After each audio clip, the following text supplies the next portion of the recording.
Alright, actually making some progress. Got this wall. This all needs a final sanding and a finish, but we're leaving it rough for now until I get these doors put in. I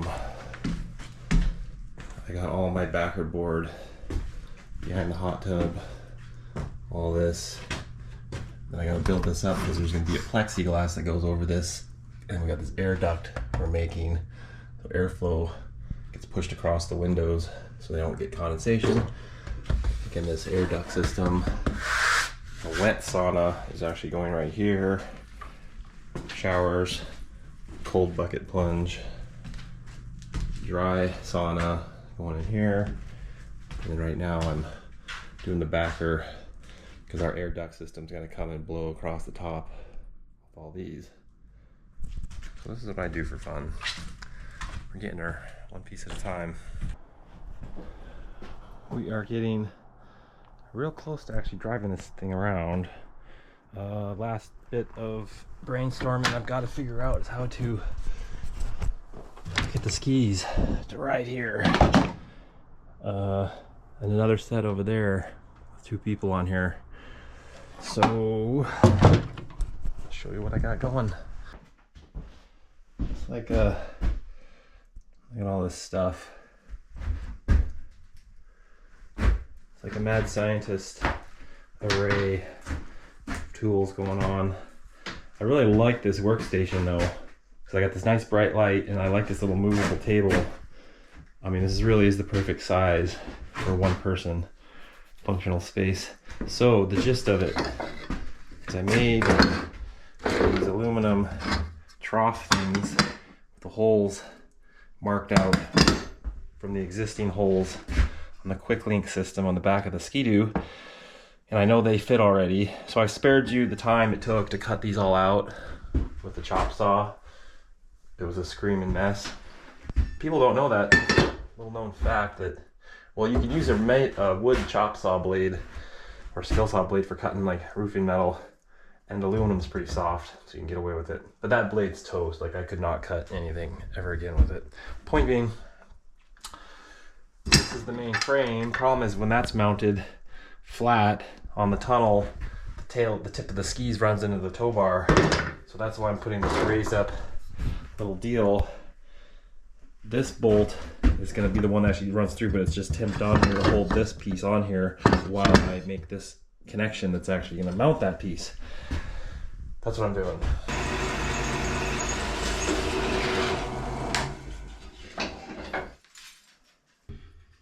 So yes, and then in the end, I got some rubber I'm gonna like epoxy in here or bring the depth in, because I'm not sure the size, and if you want your ski to be banging around on here, so we gotta make it soft.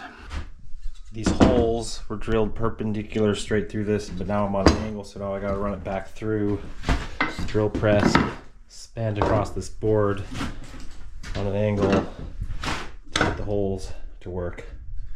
We're machine shopping here. We're going down to the freaking, what do they count machine shop in, like the millionth or the thousandths of an inch, a mil?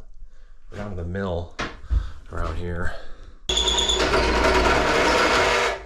Got it.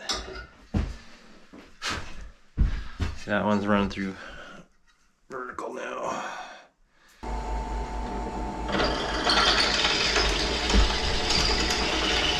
Turn this way.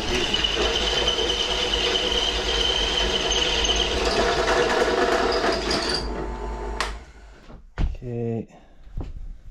The next day, my sled cover and jerry can showed up. I'm gonna go put this jerry can on there and see how it's gonna interfere with the ski rack, because I think it will definitely interfere, and I'd like to get them both on there at the same time. It's kind of my goal.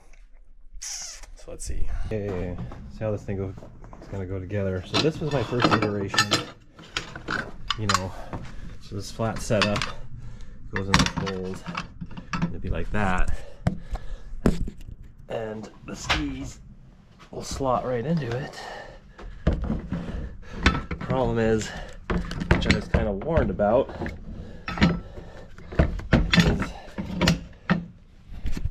when this is flat and down like this, the skis are going to hit the bar back here. So The second iteration is with this lifting setup, which will go like this. So the ski rides up past this bar. I've got some bolt extensions I got to put in here. But before I go crazy on that, I should test it to see if it works. The problem is the jerry can needs to be locked into the system. These holes that I'm using. So basically this setup won't let me use the jerry can, but then everyone says I don't really need it unless you're going long and far. I would like to make it a ski rack that works with the jerry can. Seems ideal. Seems ideal. One bolt, the bolt I had is a hair short for the street, so I'm cutting my vertical lifter off like a 1/4 inch.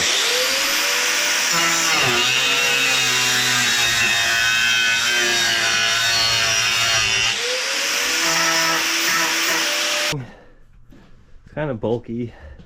I could see not wanting to drive around with that all the time if I didn't have to, so I'm gonna see if I can get this set up to work before I go crazy changing everything.